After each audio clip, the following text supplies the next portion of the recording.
Hi there, this is Stuart, the Educational Gardener at Castlebank Horticultural Centre in Lanark.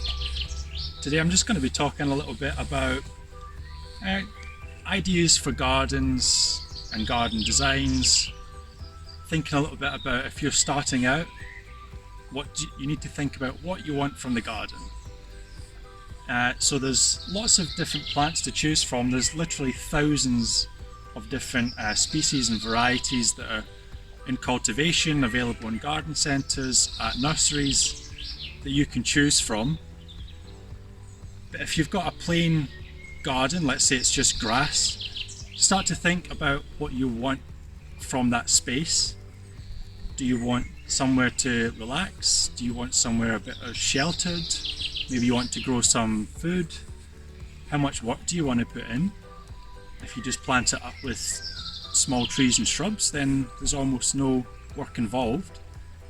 If you're planting out bedding annuals every year, then that's a huge amount of work in the spring, but then you get lots and lots of colour.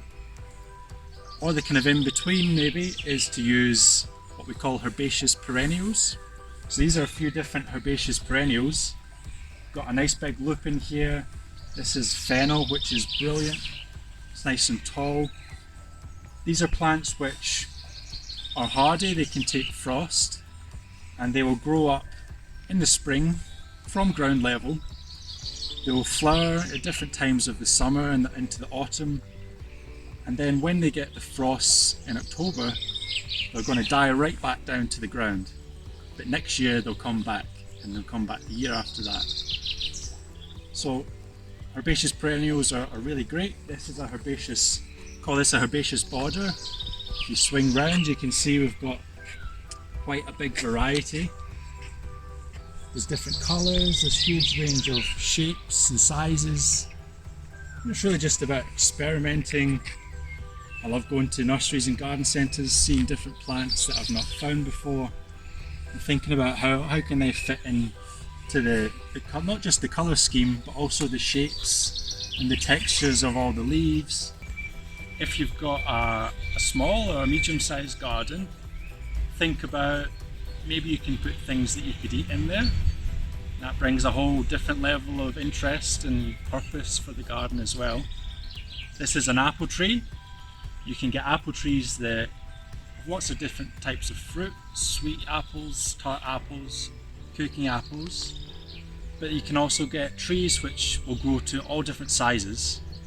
So there are apple trees on small rootstocks,